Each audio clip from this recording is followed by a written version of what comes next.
Hello everyone. Our today's very most important topic is heredity and environment. CDP का सबसे important question and कोई ऐसा exam नहीं जिसमें यहाँ से क्वेश्चन नहीं पूछे जाते। तो चलिए करते हैं स्टार्ट इस टॉपिक को। Heredity and environment. Heredity and environment आप सबको इसका मीनिंग आई होप पता होगा। हेरिडिटी होता है हमारी जो हमारे वंशानुक्रम हमें जो हमारे गुण मिलते हैं, और एनवायरनमेंट हमारा आसपास का जो जिसमें हम रहते हैं। Heredity and environment both are equally important. हम किसी भी एक को ज़्यादा इम्पोर्टेंस नहीं दे सकते, क्योंकि heredity environment both are equally important. वो कैसे हैं? We obtain all the characteristic from our heredity. हमें जो भी विशेषताएं कैरेक्टरिस्टिक मिलती हैं वो कहाँ से मिलती हैं? हमारी हेरिडिटी से। And are shape by the जो हमें जो गुण मिले हैं उनको शेप देने का काम कौन करता है? हमारा। जो कैरेक्टरिस्टिक हमने अपनी हेरिडिटी से ऑब्टेन की हैं उन सभी कैरेक्टरिस्टिक को शेप कौन देता है? हमारा एनवायरनमेंट। ओके, अब हम इसकी डेफिनेशन को पढ़ेंगे कि हेरिडिटी वास्तव में होती क्या है। Heredity all the qualities that a child inherited from the parents is called heredity. जो भी विशेषताएं हमें अपने पेरेंट्स से मिलती हैं उनको क्या बोला जाता है? हेरिडिटी। फॉर एग्ज़ाम्पल, कई बार ऐसा होता है कि बच्चा मम्मी पापा जैसा होता है, उसकी जो उसका जो फेस होता है अपने मम्मी पापा में से किसी एक से थोड़ा मिलता जुलता होता है। कई बार ऐसा होता है कि हम किसी बच्चे को देख कर भी बता, अरे ये तो उसका बेटा है, उसकी बेटी है। तो ये क्या है? हमारी ये कैरेक्टरिस्टिक हमें कहाँ से मिली है? ये हमें मिली है अपनी हेरिडिटी से।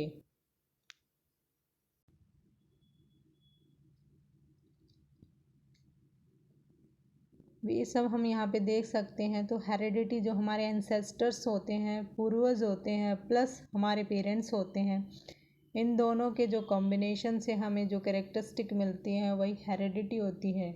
बालक में जो विशेषताएं होती हैं वे माता पिता व पूर्वजों से मिलती हैं।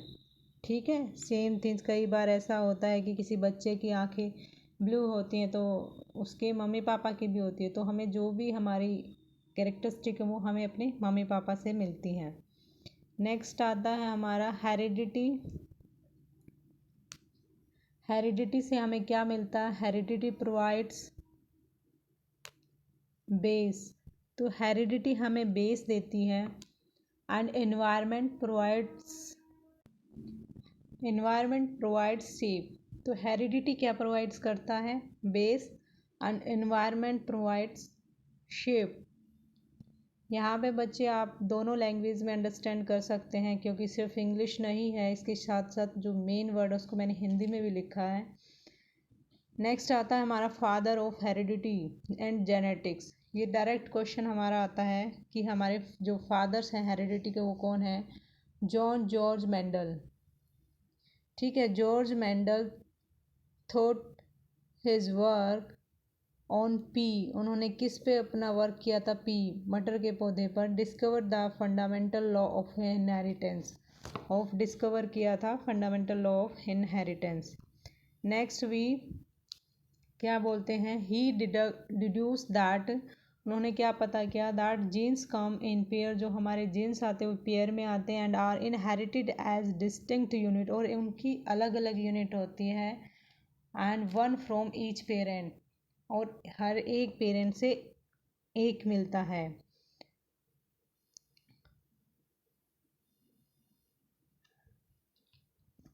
Francis Galton conducted wide ranging inquiries into heredity. इन्होंने बहुत ज़्यादा इंक्वायरी की थी इस सब्जेक्ट के अंडर। उसी के उन्होंने एक बुक लिखी थी, स्टैटिस्टिक सियंस डाटा कलेक्शन था इसके अंदर, और एक बुक थी, उनको हेरिडिटी जीनियस बोलते थे। तो अगर आपसे पूछा जाता है कि हेरिडिटी जीनियस बुक किसने के द्वारा रिटन की, तो ये है फ्रांसिस गाल्टन के द्वारा। नेक्स्ट आते हैं हम अपने, अब इसमें बुक में क्या लिखा था, इस बुक में क्या डिटेल इसमें बोला जाता था कि जो मदर चाइल्ड होता है उसके अंदर जो उसके मदर और पेरेंट्स के जो कैरेक्टरिस्टिक होते हैं वो हाफ हाफ आती हैं, मतलब हाफ उसकी मदर से आएंगी, हाफ उसके पेरेंट्स से आएंगी। इसी साइड आगे ये इसी तरह वो डिवाइड होते चले जाएंगे। फॉर एग्जांपल जैसे अभी यहाँ पे हाफ यहाँ पे मदर के अंडर आए,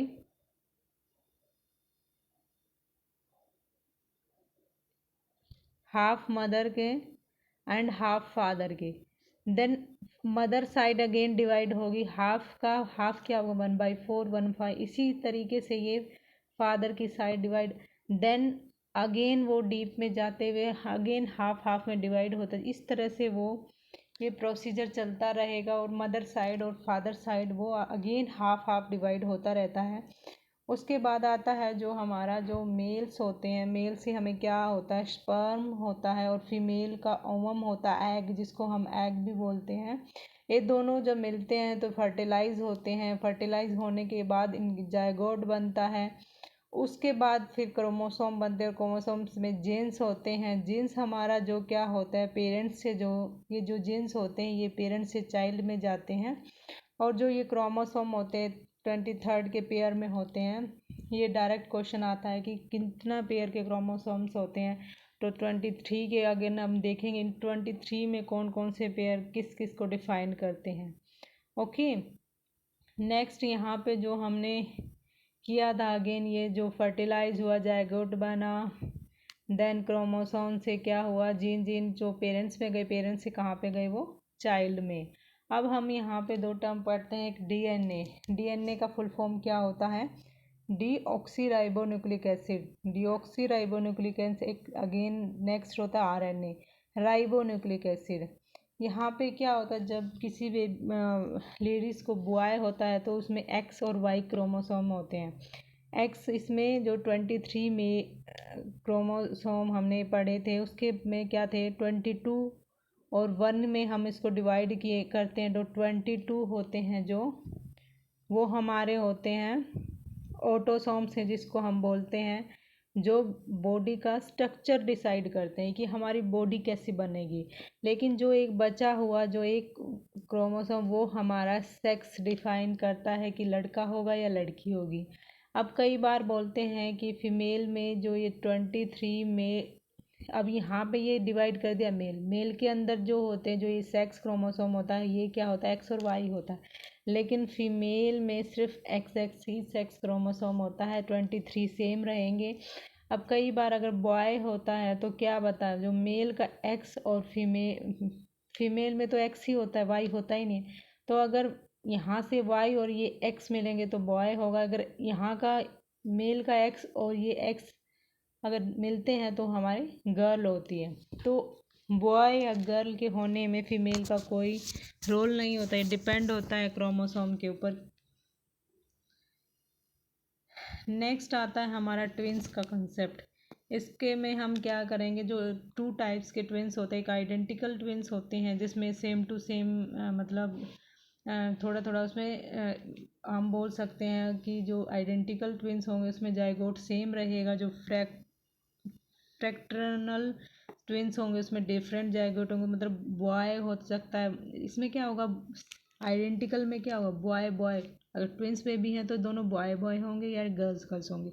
लेकिन सेकंड वाले में जिसमें जाइगोट डिफरेंट होता है उसमें बॉय बॉय भी हो सकता है, गर्ल गर्ल भी होता है, लेकिन एक थर्ड भी कैटेगरी इसके अंडर ऐड हो जाएगी जिसमें बॉय और गर्ल भी हो सकते हैं।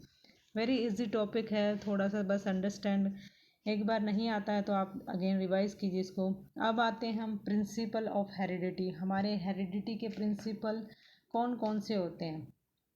फर्स्ट आता है हमारा प्रिंसिपल ऑफ सिमिलैरिटी।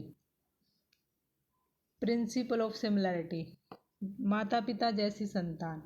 कई बार होता है बच्चे माता मम्मी या पापा जैसा बिल्कुल देखने से उनको पता लग जाता है ये अपने मम्मी पे या पापा पे है।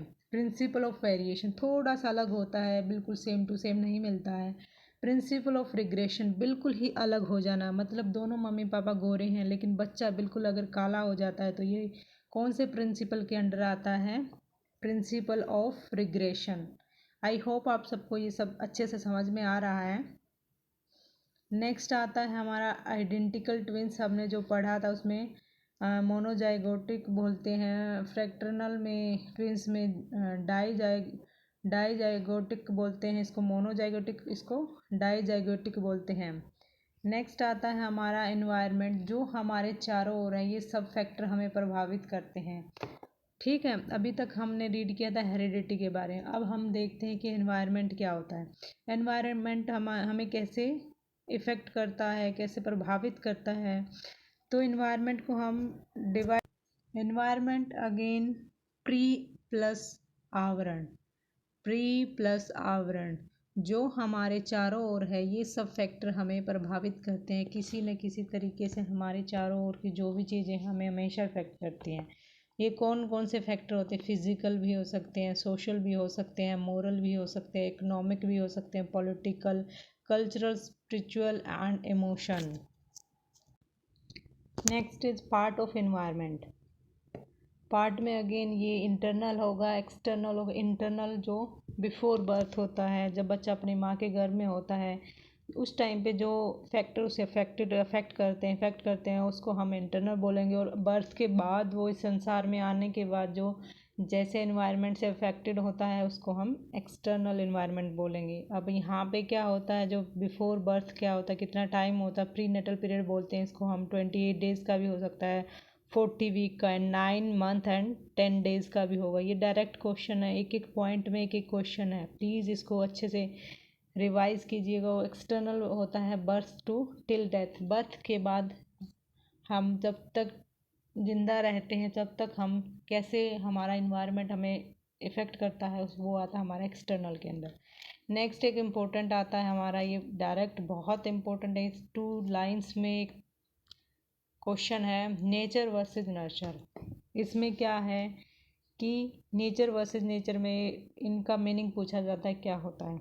नेचर मीन्स होता है हेरिडिटी। कई बार स्टूडेंट इससे मिस्टेक कर देते हैं, नेचर को समझ को इन्वायरमेंट समझ पाते हैं। लेकिन यहाँ पे अगर ये वर्ड आपको प्लीज़ अच्छे से ध्यान रखना, अगर ये आता तो नेचर मीन्स होता है हेरिडिटी एंड नर्चर मीन्स होता है environment. Nature means heredity and nurture means environment. आज इस वीडियो में इतना ही करेंगे, नेक्स्ट मिलेंगे नेक्स्ट वीडियो के साथ। Okay, thank you.